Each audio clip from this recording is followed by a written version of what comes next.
Hi, it's Hannah, and I like to talk about perfume. Today's perfume review is all about Balmain Parfumeur's latest launch, and that is Mir Shadow 403. I attended the launch of this perfume this past February when I was in Milan for Excellence. And of course, if you attend a perfume launch party, you get to walk away with a bottle of the scent.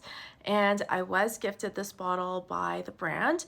Of course, there's no obligation for me to post a positive review or any review at all, but I thought that this was a very intriguing launch and quite a hyped launch because it is the first one that is done in collaboration with a celebrity perfumer.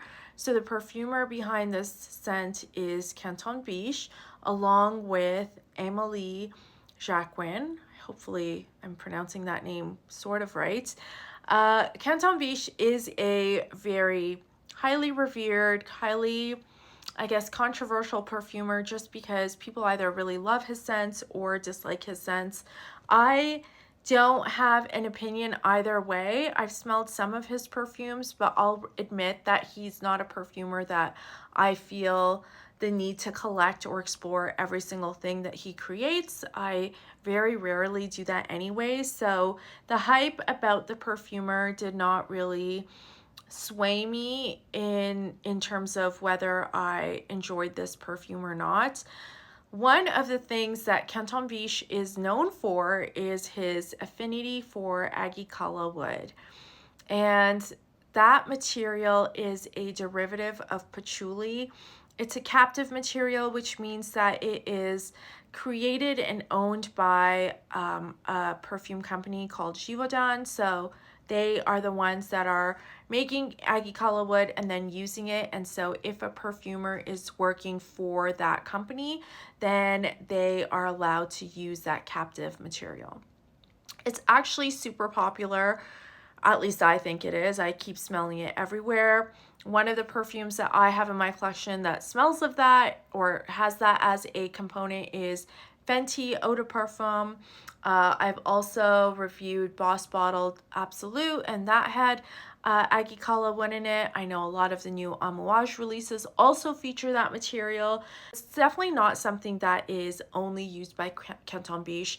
I think what people are saying is that he just really uses it a lot, and it's something that's become a bit of a signature for him. Personally, I can't stand it. I don't like the scent of agikalawood. As I mentioned before, it's a patchouli derivative. It's often used in place of patchouli or it's used alongside patchouli. So sometimes what you smell in the air is this patchouli-like scent, but to my nose, it's a little bit more piercing and sharp, and it doesn't have the dry, dusty earthiness that real patchouli has. It's missing the warmer cocoa-like facets of patchouli, and at least that's what I enjoy about patchouli. I love patchouli paired with a more gourmand note. And agikalawood often isn't used that way. It's used in other ways. It's often used in new types of chypres, so something like Hermes Berenia that has agikalawood in it, and I feel like I can smell it right away. I find it to be quite piercing, quite sharp. In the air, it kind of does smell like patchouli, but then when you smell it up close, you can tell that it's not real patchouli. It's just it's kind of like a bubble of patchouli, and then the bubble pops and you realize that it's not really patchouli at all.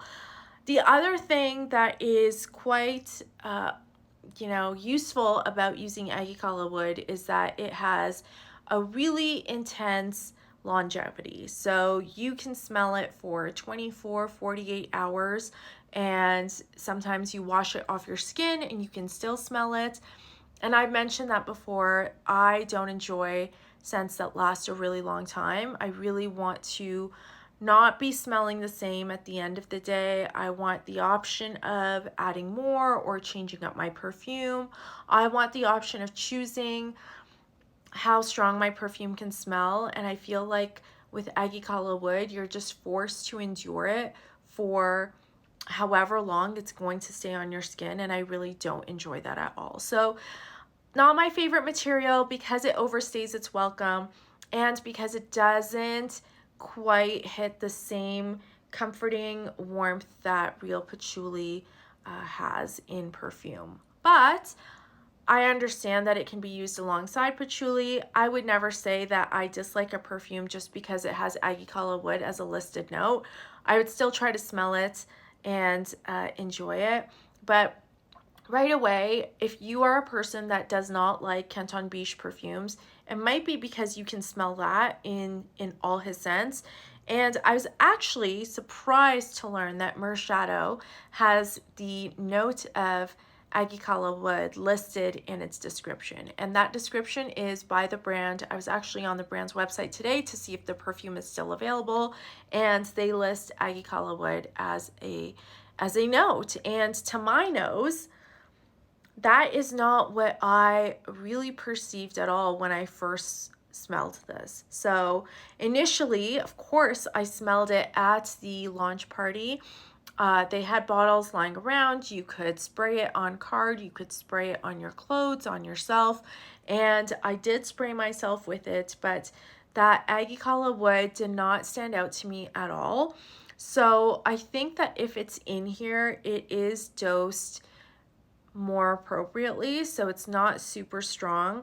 It's not the first thing that you smell when you spray this perfume, and it also is not sticking to my skin for over 24 hours. So I'm happy with this presentation of that material if it is in here. And I'm sure that if the brand is saying that that's a listed note, then it is in here, but I wouldn't say that this is an overwhelmingly potent agikalawood perfume. If it's in here, it is done just right, and it's quite bearable and enjoyable to wear. I'm talking about Mir Shadow because I've also enjoyed wearing it for the past month and a bit that I've had it. I've worn it maybe a handful of times, and I'll admit that the first time I wore it, I wasn't really that impressed with it, but I found myself missing something about it, and so I was intrigued enough to wear it more to try to discover what that was. Mir Shadow is described by the brand as a balmy vanilla perfume, and I think that what that means is that it's got a quite silky, smooth texture. It does feature myrrh as one of its notes that you get at the dry down end of the perfume, and initially it comes off quite fresh and quite salty almost.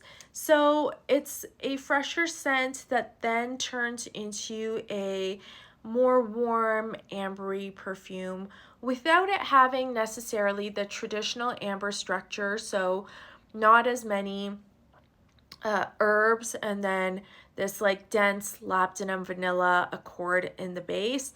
Really, it's got this cinnamon quality, like a bit of spice, a bit of pepper, and that is in the opening along with some freshness. And then the dry down is, yes, a balmy, silky smooth vanilla. Yes, maybe a little bit of agikalawood, a tiny bit of patchouli, but then this really cozy, warm, sweet myrrh accord that's in the base. By the time you get to wear the perfume from beginning to end, the evolution of it is just delectable. It is salty and sweet and almost a little bit sour in the way that, you know, something that's not a citrus can be sour. So I'm thinking something like tamarind or date. Those kind of notes can be a little bit sour, and I'm not saying that they're present here, but I do get this impression of a salty, sour, sweet note that is in Mir Shadow. And I am going to spray this on paper just so I can describe the top notes a little bit better. I did wear this on skin today so that I could properly formulate my thoughts about it. And every time I wear it, I do get a saltiness that's present from beginning to end of the perfume. Now, the perfume does open quite fresh, as I mentioned, and one of the notes that I'm smelling in here is the note of cypress. Cypress can be a little bit minty, a little bit camphorous, but super green and herbal also. Um, there are citruses listed in the official note pyramid, but I don't really get a lot of citrus when I spray this. I think that maybe they're overshadowed by the myrrh that comes out or the spices that are in here, like the pepper and the cinnamon. There's quite a bit of heat that is combined with the freshness of the cypress, so you get this fresh, zingy kind of heat right in the beginning. And it's really just a fresh perfume that then turns into a amber pretty quickly. I would say the fresh notes probably last about half an hour to an hour, and then you're left with this really interesting vanilla myrrh amber on your skin. And it's one that's very potent, so this is a scent that I only wear one spray of and I can smell it the whole entire day. Of course, if you're in a climate that's more humid or more warm, then you are maybe going to want to wear more of this. But where I live, it's fairly cool. It's very, very dry, so perfume tends to last a really long time. I will say that Mir Shadow is also an extrait concentration, so this is part of a lineup of scents by Perfumer that is more concentrated, and so you might find that you're able to wear less sprays, fewer sprays, and get the same effect as you would an eau de parfum or an EDT.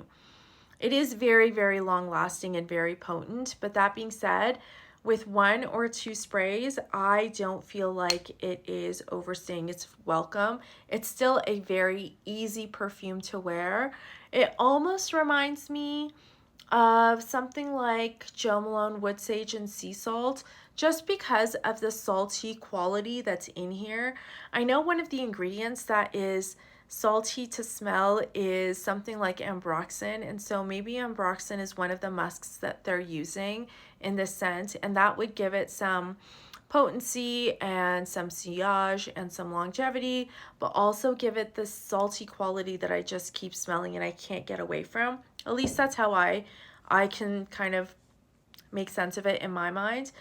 The other perfume that it did remind me of is, and this is like an old perfume from my stash, this is Balmain Ambre Gris. And ambergris doesn't really smell like ambergris. I don't think that there's real ambergris in here. I have heard from an ambergris expert who said that there's probably not real ambergris in here, but they've kind of created this ambergris accord, and I think that's with the help of ambroxan, so that you get a salty quality to the perfume, but without really smelling straight up ambergris. And I love this scent. I've had it for a long time.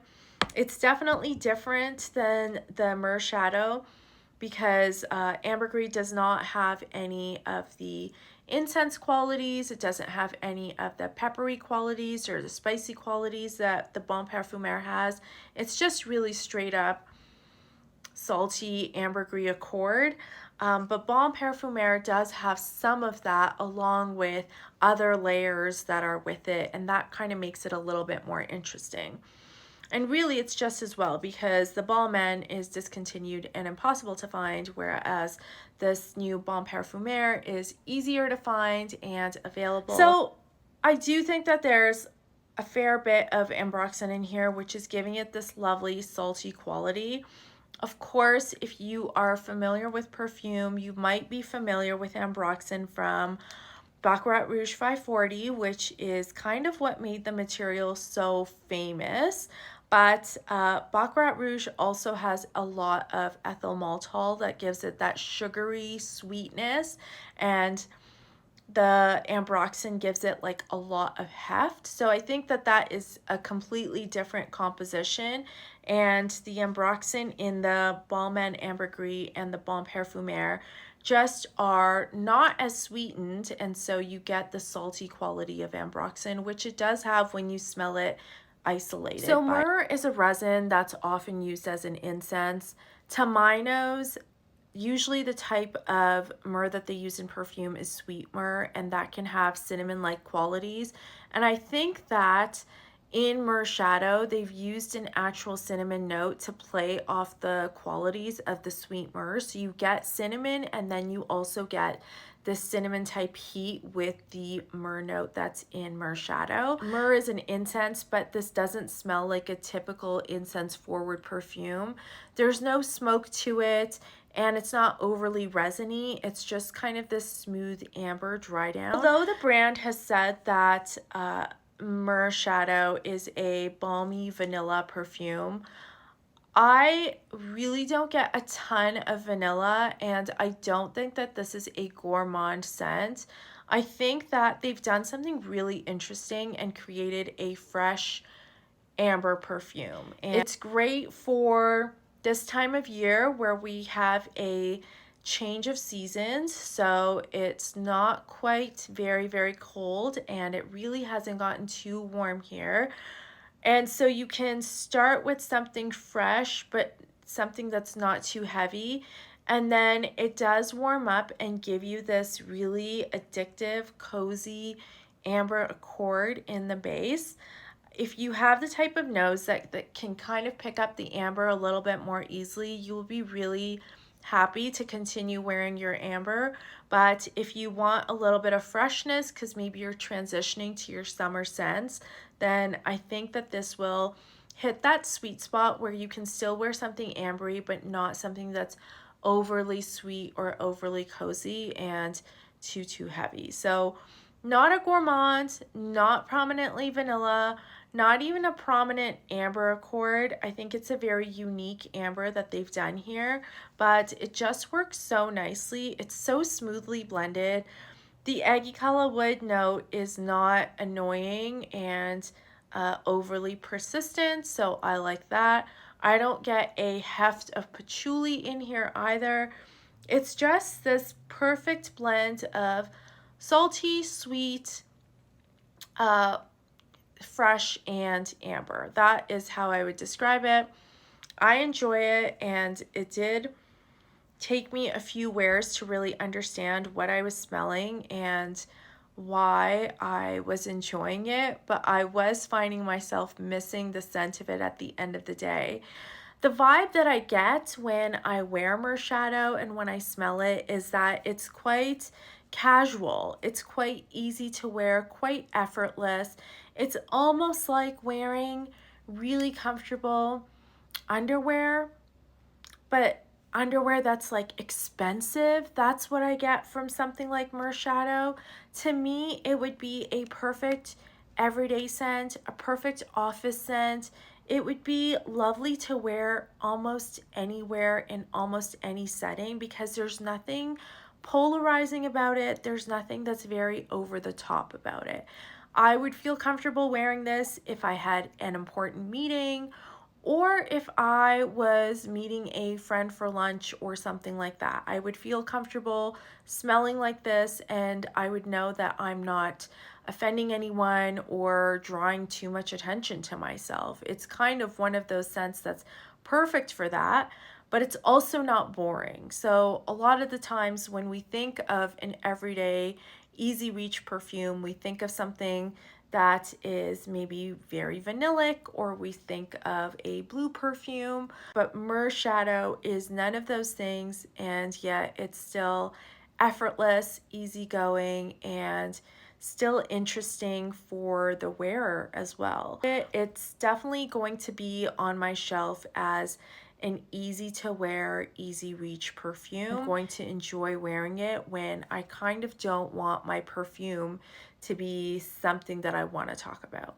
And I'm glad that I pulled it out in the springtime because it is working so nicely on a spring day. I was on the Perfumer website today, and I noticed that the larger bottles of this perfume are sold out, but the mini bottles are still available, and I know that there's a bunch of perfume stores that carry this line.